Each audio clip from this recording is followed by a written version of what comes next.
अस्सलाम वालेकुम फ्रेंड्स, मैं हूं आपके साथ उस्मान और आप इस वक्त बिज़नेस एंड लेबर लॉ की असाइनमेंट व्यू कर रहे हैं। ये यूट्यूब के ऊपर मेरी थर्ड वीडियो है। आई होप कि इससे पहले जो मेरी वीडियोस अपलोड हुई हैं वो आपको पसंद आ रही हैं। अगर आप मेरी वीडियो से सेटिस्फाई हैं तो काइंडली लाइक एंड कमेंट करना मत भूलिएगा। तो अभी हम लोग स्टार्ट करते हैं असाइनमेंट नंबर 1। इसकी ड्यू डेट 28 है, यानी कि आज, और टोटल मार्क्स 20 हैं। इसके 4 क्वेश्चन पूछे गए हैं बेसिकली आप लोगों से, और क्वेश्चन नंबर 1 में ये डिमांड किया गया है कि 3 पार्टनर्स हैं और स्टार्टिंग के अंदर उन लोगों ने एक प्लॉट ख़रीदा है अपनी फर्म के नाम पे, लेकिन कुछ ही अरसे के बाद 3 में से 2 पार्टनर्स ऐसे थे कि जिन्होंने थर्ड पार्टनर को पता नहीं चलने दिया और एक और प्लॉट जो है वो उसी जगह उसी एरिया के अंदर ख़रीद लिया। जब थर्ड पार्टनर जो था सुहेल, जब उसको इस चीज़ का पता चला तो उसने बाकी 2 पार्टनर्स पे जो है वो केस कर दिया। तो आपको इस सिचुएशन में ये बताना है कि तलहा एंड उमैर को इस सिचुएशन में क्या करना चाहिए सुहेल के साथ, जबकि उन्होंने सुहेल की नॉलेज में लाए बगैर कुछ प्लॉट्स में वो ख़रीद लिए हैं। तो हम चलते हैं इसके सोल्यूशन की तरफ। सो फ्रेंड्स, आप लोग इसका सोल्यूशन देख सकते हैं। जो मेरे मुताबिक जो मुझे ठीक लगता है वो मैंने यहाँ पे लिखा है। अगर आप लोग इससे डिसएग्री करें तो आप लोग अपनी वर्डिंग के अंदर अपनी सोच के मुताबिक भी जो है वो इसका आंसर दे सकते हैं। देखें, हुआ इस तरह से ये है कि 2 इवेंट्स यहाँ पे जो हैं वो पेश आए हैं।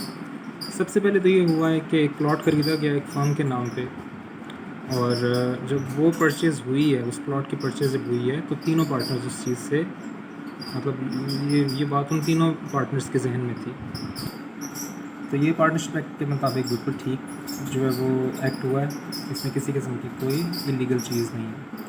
लेकिन जो इसी इवेंट का दूसरा पार्ट है कि जिसके अंदर 2 पार्टनर्स ने मिल के प्लॉट ख़रीदा है, थर्ड पार्टनर को पता नहीं चलने दिया, तो पार्टनरशिप एक्ट 1932 इस चीज़ की आपको इजाज़त नहीं देता।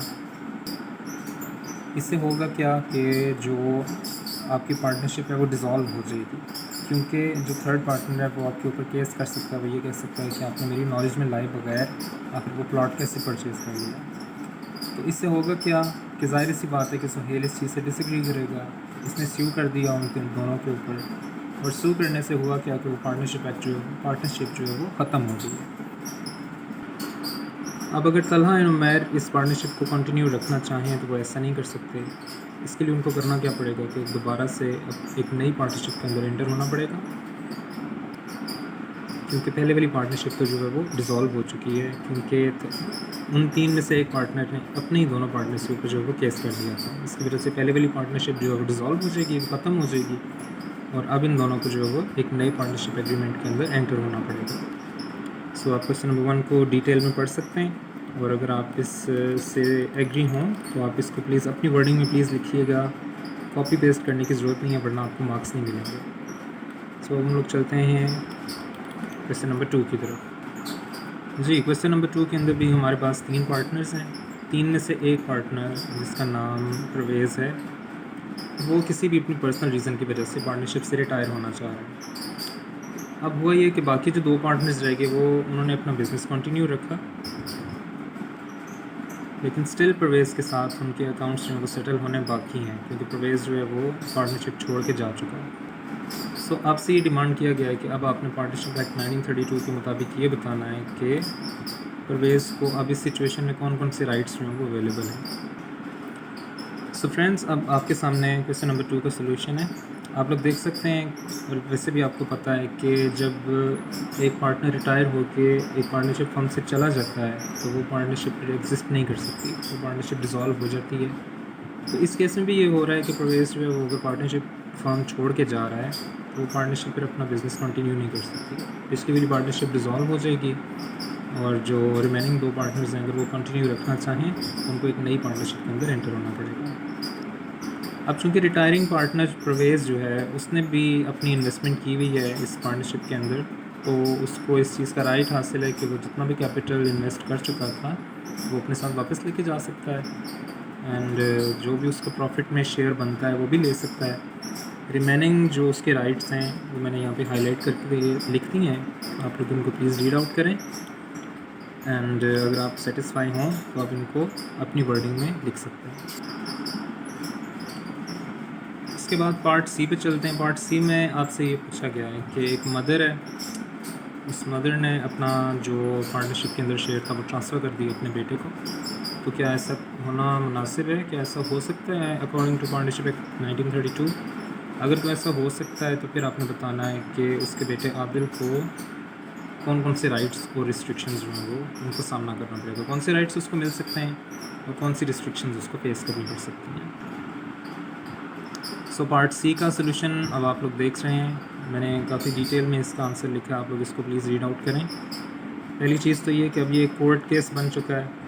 आप लोग अगर हैंड आउट्स भी पढ़ें तो उसमें आपको क्लियरली नज़र आएगा कि अगर एक पार्टनर अपने तमाम राइट्स किसी और को ट्रांसफ़र कर देता है, जैसे कि इस केस में हुआ है कि एक मदर ने अपने तमाम राइट्स अपने बेटे को ट्रांसफ़र कर दिए हैं, तो इस सिचुएशन में कोर्ट फिर जो है वो ऑर्डर पास करेगी कि अब ये जो पार्टनरशिप है ये मज़ीद नहीं चल सकती।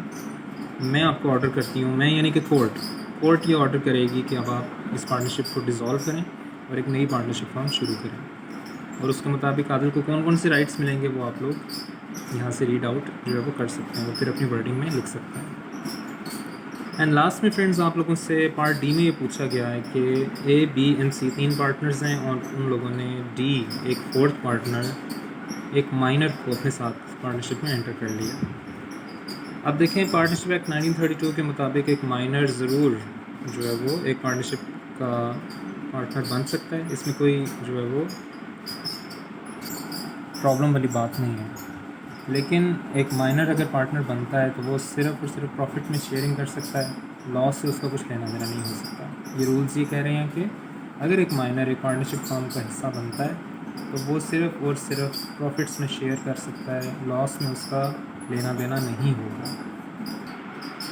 अब क्या हो रहा है कि जब 6 मार्च 2007 का टाइम आता है तो वही बंदा जो पहले एक माइनर था अब वो माइनर नहीं रहा, अब उसकी एज जो 18 ईयर्स जो है वो नहीं रही, वो 18 ईयर्स से बड़ा हो गया है, ठीक है, 18 ईयर्स पास कर चुका है, अब वो माइनर नहीं रहा, अब वो मेजॉरिटी एज में एंटर हो चुका है।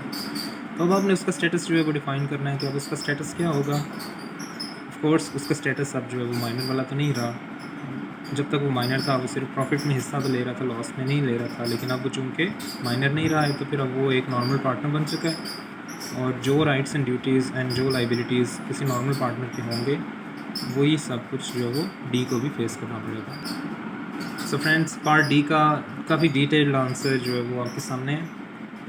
तो इसमें जो बातें मैंने भी आपसे डिस्कस की उसके तमाम राइट्स ये आप देख सकते हैं, उसके तमाम राइट्स जो उसको अवेलेबल होंगे एंड उसकी ड्यूटीज़ भी आपके सामने मेंशन है। सो फ्रेंड्स मैं अगेन आपसे रिपीट करना चाहूँगा कि जब तक डी माइनर रहेगा वो सिर्फ़ और सिर्फ प्रॉफिट में शेयरिंग कर सकता है, लॉस में नहीं कर सकता। लेकिन यहाँ पे एक डेट मेंशन है जिसके मुताबिक वो अब माइनर नहीं रहा, वो एक नॉर्मल पार्टनर बन चुका है। तो जब वो नॉर्मल पार्टनर बन जाएगा तो उसको वो तमाम केसेस फेस करने पड़ेंगे जो किसी भी नॉर्मल पार्टनर को फेस करने पड़ेंगे। सो ये असाइनमेंट नंबर 1 का सोल्यूशन था। आई होप सो कि अगर आपको ये आपको पसंद आएगा प्लीज़ लाइक और कमेंट करना मत भूलिएगा, और किसी भी किस्म की कोई सजेशन देनी हो या कोई भी क्वेश्चन हो तो आप कमेंट सेक्शन में कमेंट कर सकते हैं। Thank you very much and good luck.